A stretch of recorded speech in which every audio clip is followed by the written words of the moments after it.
ሰላም ኣብ ዝተፈላለዩ ኩርናዓት ዓለም ኮይንኩም ምስ ትግራይ ቱደይ ዘለኹም ክቡራትን ክቡራንን ከመይ ትኾኑ ለዚ ዕለት ዝሓዝናዮም ምዕባለታት ከም ስዕብ ክነቕርበልኩም ኢና ፈለማ ዓበይቲ ነጥብታት ክነቐድም ቀዳማይ ሚኒስትር አብይ አሕመድ መንግስት ፌደራል ኣብ ትግራይ ኢዱ ንኽአቱ ሕተት ክብሉ ንጀነራል ታደሰ ወረደ ከም ዝኣዘዝዎም ተፈሊጡ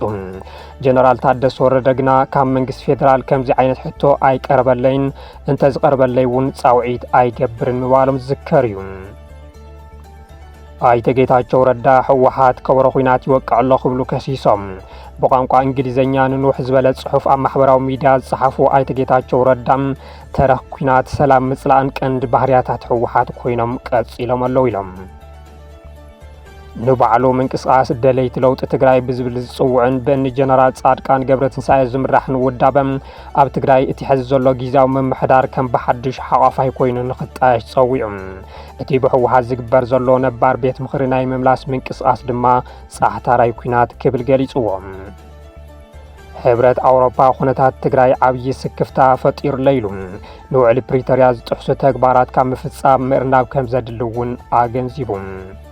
ናይዚኦምን ካልኦትን ዝርዝር ክነቕርበልኩም ኢና ሰናይ ምክትታል ቀዳማይ ሚኒስትር አብይ አሕመድ መንግስት ፌደራል ኣብ ትግራይ ኢዱ ንኽአቲ ሕተት ክብሉ ንጀነራል ታደሰ ወረደ ከም ዝኣዘዝዎም ተፈሊጡ ጀነራል ታደሰ ወረደ ግና ካብ መንግስት ፌደራል ከምዚ ዓይነት ሕቶ ኣይቀረበለይን እንተዝቀርበለይ እውን ጻውዒት ኣይገብርን ምባሎም ዝዝከር እዩ መንግስት ፌደራል ምስ ህወሓት ውዕሊ ፕሪቶርያ ምስ ፈረመ ዋላ እኳ ኣብ ትግራይ ዘካይዶ ዝነበረ ውግእ ጠጠው እንተበለም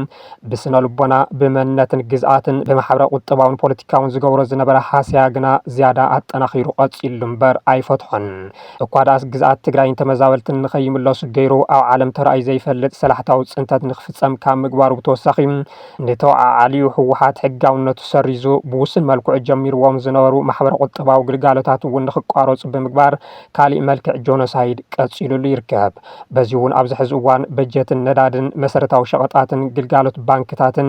ሕልፍ እንትብል ድማ መጓዓዝያ ኣየርን መንገድን እናቋረፀን እናተኣጓጎለን ህዝቢ ትግራይ ኣብ ዝተናውሐ እፅዋን ክባን ንኽኣቱ ብምግባር ዓብዪ ገበን እናፈጸመ ከም ዝርከብ ዓለም ዝወቆ ሓቂ እዩ መንግስት ፌደራል ነዞም ዝፍጽሞም ዘለዉ ክልከላታት ከም ምክንያት ዘልዕሎም ህወሓት ዝለኣኽ በጀት ንምድላው ኩናት የውዕለሎም ምስ ሻዕብያን ፋኖን ጸሚዱ ንዓይ ከጥፍእ ይንቀሳቐሰሎ ዝብል እንትትከውን ይኹን እምበር እቶም ዝፍጽሞም ዘለዉ ክልከላታት ግና ንህወሓት ዝጎድኡ ጥራሕ እንተይኮኑስ ብዓብዩ ንህዝቢ ትግራይ ዘድቅቑ ምዃኖም ግልፂ እዩ እጥዋት ብምውዳብን መጥቃዕቲ ድሮናት ብምግባርን ነቲ ውዕሊ ቀዲሙ ዘፍረሶ መንግስት ፌደራል ዝሓለፈ ወርሒ መጋቢት ድማ ብክልቲኦም ተዋዓልቲ ኣካላት ዝተጣየሸ ጊዜያዊ ምምሕዳር በይኑ ስልጣኑ ብምንዋሕ ነቲ ውዕሊ ደጋጊሙ ጥሒስዎ ኢሉ ይኸስስ ህወሓት ብመሰረት እዚ እቲ ብመንግስቲ ፌደራል ዝተናውሐ ስልጣን ሓደ ዓመት ከም ዘይቕበሎ ዕላዊ ዝገበረ ኮይኑ ውዕሊ ፕሪቶርያ ስለ ዝፈረሰ ኣነ እውን ቅድሚ 6 ዓመት ብህዝቢ ዝተመረፀ ቤት ምኽሪ ናብ ቦትኡ ክምለስ እየ ብምባል ምንቅስቃስ ጀሚሩ እዩ በዚ እውን ጽባሕ ፕረዚደንት ክሸይም ተባሂሉ ትፅቢት ይግበር ውሳነ ማእኸላይ ኮሚቴ ህወሓት ሓደገኛ ምዃኑን ስሩዕ ዝኾነ ርክክብ ስልጣን ከም ዘይገብሩን ክገልጹ ጸንሑ ጀነራል ታደሰ ወረደ ካብ ዓቕመይ ንላዕሊ ስለ ዝኾነ መንግስቲ ፌደራል ኢዲ ኣቲልካ ሕተት ዝብል ትእዛዝ ከም ዝተውሃቦም ተፈሊጡ ኣሎ ቀዳማይ ሚኒስትር አብይ አሕመድ ንጀነራል ታደሰ ወረደ በተደጋጋሚ ስልኪ ከም ዝድውልሎምን ካብ ትግራይ ንኽወፁ ብዙሕ ግዜ ከም ዝሓተትዎምን ክግለጽ ጸንሐ ኮይኑ ጀነራል ታደሰ ግና ካብ ትግራይ ኣይወፅን ምባሎም ዝፍለጥ እዩ ሕዚ ድማ ጉዳይ ትግራይ ካብ ዓቕመይ ንላዕሊ ስለ ዝኾነ መንግስቲ ፌደራል ኢዲ ኣቲልካ ሕተት ዝብል ሓውሲ ትእዛዝ ከም ዝተዛረቦም ኢትዮ ፎረም ጸብጺቡ ኣሎ ጀነራል ታደሰ ግና ምስ ሪኦት ሚድያ ኣብ ዝነበሮም ጻንሒት ካብ መንግስቲ ፌደራል ከምኡ ዓይነት ሕቶ ከም ዘይቀረበሎምን ዋላ እኳ ከምኡ ንምግባር ስልጣን እንተሃለዎ መንግስቲ ፌደራል ናብ ትግራይ ይእቶ ኢሎም ጻውዒት ከም ዘይገብሩ ምግላጾም ግን ዝፍለጥ እዩ ካብ ወርሒ ጥሪ ጀሚሩ ንትግራይ ብድሮዓት ኣጽዋርን ሰራዊትን ከቢቡ ዝርከብ መንግስቲ ፌደራል ከምቲ ቅድሚ ሕዚ ሕጊ ንምኽባር ኢሉ ናብ ትግራይ ብምእታው ጆኖሳይድ ዝፈጸመ ሕዚ ድማ ብጊዜያዊ ምምሕዳር ተጸዊዐ ኣትይሉ ተመሳሳሊ ገበን ንምፍጻምን ሕጋውነት ንምልባስን ይህቅን ከም ዘሎ ንምፍላጥ ተኻኢሉሎም ሕብረት ኣውሮፓ ኩነታት ትግራይ ዓብዪ ስኽፍታ ፈጢሩ ለይሉ ንውዕሊ ፕሪቶርያ ዝጥሕሱ ተግባራት ካብ ምፍጻም ምእርናብ ከም ዘድሊ እውን ኣገንዚቡ ሕብረት ኣውሮፓ ኣብ ክልል ትግራይ ዝርአ ዘሎ ምዕባለታት ከም ዘሰክፎ ድሕሪ ምግላጽ ብኩሉ ወገን ዝርአ ተጻውኦታት ንኽሃድእ ተማሕጺኑ ትማሊ ኣብ ዘውፅኦ ሓጺር መግለጺ እቲ ሕብረት እቲ ኣብ ትግራይ እናዓረገ ዝመጽእ ዘሎ ኩነታት ብዓብዪ ስኽፍታ ይከታተሎ ከም ዘሎ ዝገለጸ ኮይኑ ነገራት ምርጋዕ ከም ዝጠልብ እዩ ካሊእ መዕነዊ ክወነፅ ከም ዘየድልን ኣብ መንጎቶም ኣካላት ዘሎ ምስሓብ ድማ ብፖለቲካዊ ልዚ ክፍታሕ ከም ዘለዎን ኣገንዚቦሎም። ሕብረት ኣውሮፓ ነገራት ብፖለቲካዊ ልዚ ክፍትሑ ከም ዘለዎም እኳ እንተገለጸ መንግስቲ ፌደራል ግና ንፖለቲካዊ ዘተ ድልው ከም ዘይኮነ እዩ ዝግለጽ። ህወሓት ንሕብረት ኣፍሪካን ካልኦት ዓለም ለኸ ትካላትን መንግስታትን ቅድም ክብል ኣብ ዝፀሓፎ ተደጋጋሚ ደብዳበ መንግስቲ ፌደራል ንፖለቲካዊ ዘተ ፈቃደኛ ከም ዘይኮነ ምፍላጡ ዝዝከር እዩ። ዝተፈላለያ ማዕኸናት ዜና እውን ነበር ፕረዚደንት ኬንያ ኡሁሩ ኬንያታ መንግስቲ ፌደራልን ህወሓትን ንምልዛብ ብተደጋጋሚ ሕብረት ኣፍሪካ ኣኼባ ንኸካይድ ተማሕፂኖም ቀዳማይ ሚኒስትር ኣብይ ኣሕመድ ዓሪፍኩም ተቐመጡ ከም ዝበልዎም ፀብፂበን ነይረን። ቅድሚ ኣዋርሕ ፕረዚደንት ታደሰ ወረደ ምስ 4 ርእሶም ናብ ኣዲስ ኣበባ ኣብ ዝተጓዓዙሉ እዋን እውን ቀዳማይ ሚኒስትር ኣብይ ንኣባላት ካቢነ ጊዜያዊ ምምሕዳር ዝኾኑ ኣማኑኤል ኣሰፋ፣ ተኽላይ ገብረመድህንን ዶክተር ምሕረት በየነን ኣመራርሓ ህወሓት ስለ ዝኾኑ ኣየዛረቦምን ኢሎም ከም ዝመለስዎም ዝዝከር እዩ። ሕዚ ዝወፅ ዘሎ ሓበሬታታት ድማ ዝተፈላለዩ ዲፕሎማሰኛታት ሃገራት ሕብረት ኣውሮፓ ኣብይ ኣሕመድ ምስ ኣመራርሓ ህወሓት ዘተ ንኸካይዱ እኳ እንተሓተትዎም ፈቃደኛ ከም ዘይኮኑ ዝሕብሩ እዮም። እቲ ሓቂ እዚ ኮይኑ እናሃለወ ግና ሕብረት ኣውሮፓ ሕዚ ኣብ ትግራይ ዘሎ ኩነታት ብዝለዓለ ትኩረት ይከታተሉ ከም ዘሎን ንውዕሊ ፕሪቶርያ ዝጥሕሱ ተግባራት ካብ ምፍፃም ምእርናብ ከም ዘድልን ምትሕስሳው ብዙሓት መደመሚ እናበልዎ ይርከቡ።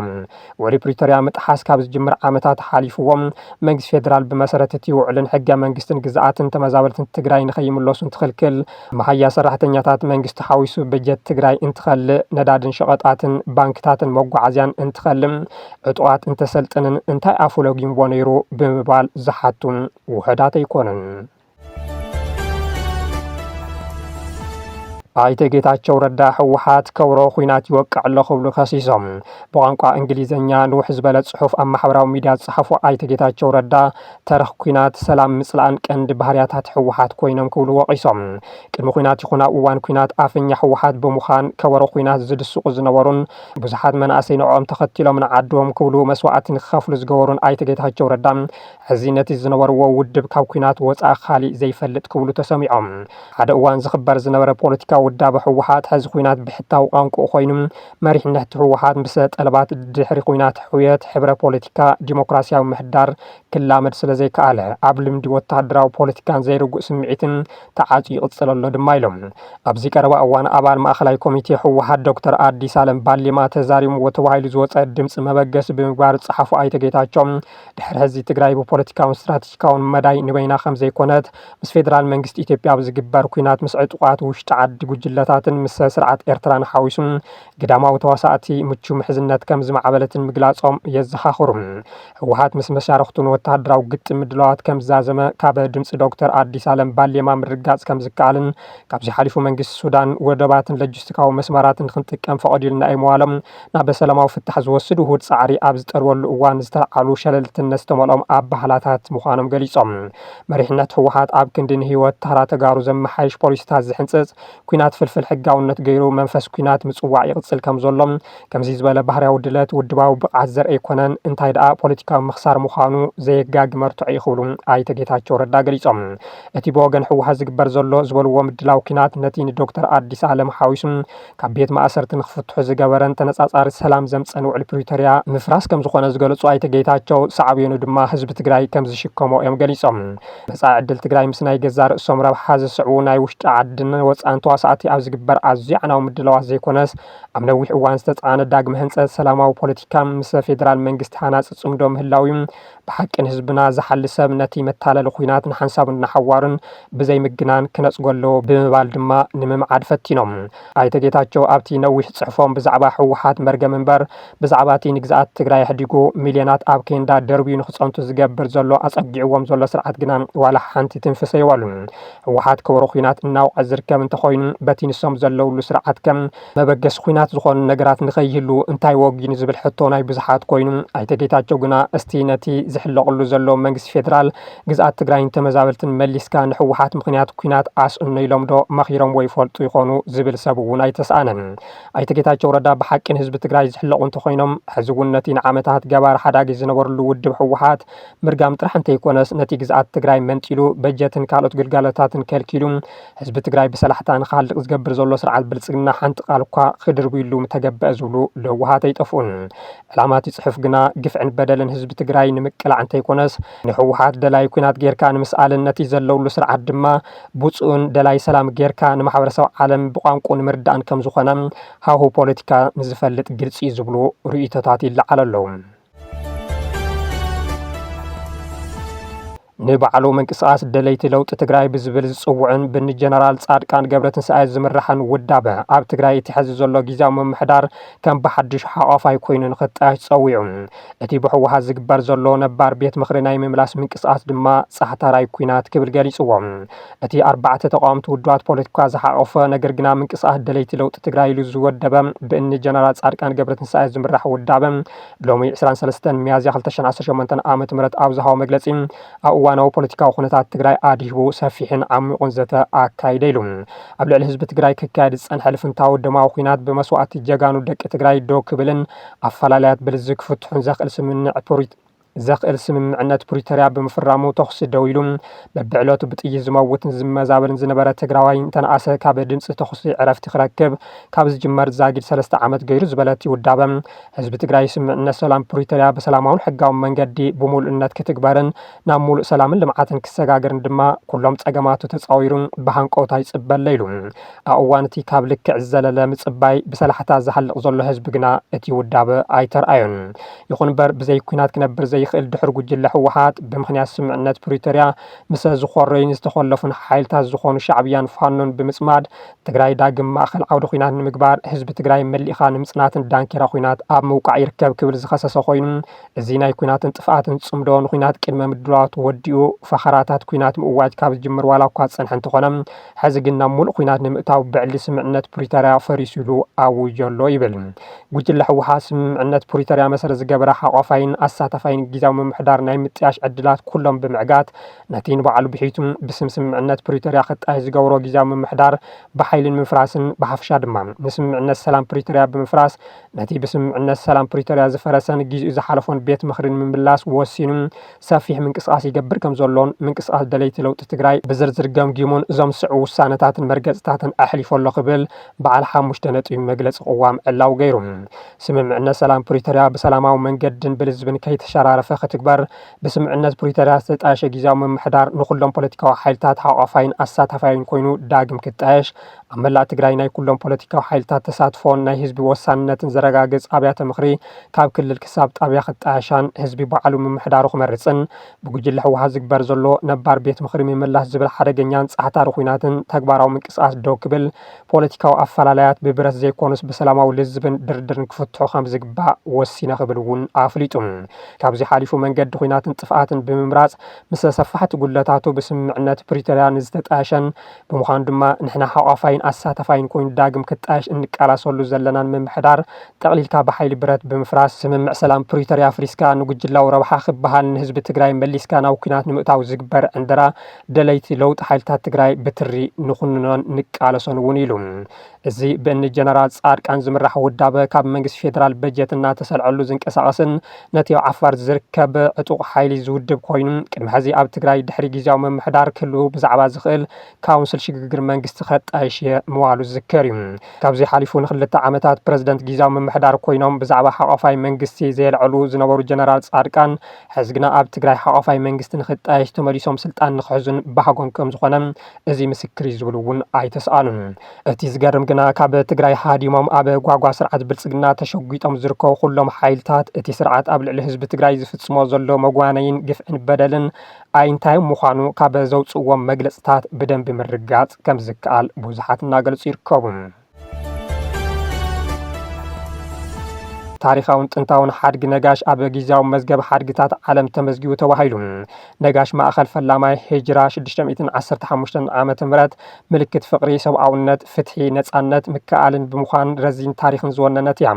እንተኾነ ግን እዚ ረዚን ዓለም ለኻዊ ተቐባልነት ረብሓ ዘለዎ ሓድጊ ክሳብ ሕዚ ናብ ግቡእ ረብሓ ይውዓለን ጥራሕ ዘይኮነስ ዝምጥኖ ዓለም ለኻዊ ትኹረት እውን ኣይረኸበን ጸኒሑ። ካብዚ ሓሊፉ ድማ በቲ ኣብ ትግራይ ኣብ 2013 ዓመተ ምህረት ዝተፈጸመ ወራር ከቢድ ዕንወትን ምርኻስን ካብ ዝወፅሖ ካብቶም መካነ ሓድግታት ሓደ እዩ ካብዚ ብምብጋስ ቢሮ ባህልን ቱሪዝምን ትግራይ ኣካል ዳግመ ሕውየትን ዳግመ ህንፀትን ትግራይ ብምግባር ዝዓነው ሓድግታት ዳግማይ ክነፁ ናብ መዝገብ ሓድግታት ዓለም ክምዝገቡን እናሰርሐ ምጽንሑ ገሊጾሎም ብምዃኑ ድማ ኣብ 2017 ዓ.ም ናብ ዩኔስኮ ክምዝገቡ ሕቶ ካብ ዝቀረበሎም 7 መካነ ሓድግታት ትግራይ ሓደ መስጊድ ነጋሽ ምንባሩ ይዝከር ነጋሽ ድሕርቲ በቲ ኩናት ጽንተት ዘጋጥሞ ከቢድ ዕንወት ልክዕ ኣብ ካልኦት መካነ ሓድግታት ምስ ክልላዊ ሃገራውን ዓለም ለኻውን መዳርግቲ ዝግበር ዝነበረ ናይ ደግመ ህንፀትን ምሕዳስን ስራሕቲ ምስ ቲካ ዝበሃል ናይ ትርኩ ትካል ብምዃን እቲ ኣጋጢሙ ዝነበረ ከቢድ ዕንወት ብዕውት መንገዲ ክጽገንን ተወሳኺ ናይ ደጋዊ ምምልኻዕ ወይ ድማ ላንድስኬፕን ንጥፈታት ብምስላጥ ናብ ንቡር ግልጋሎት ክምለስን ስነ ልቦና ህዝብና ምምላስን ተኻኢሉ ኢሉ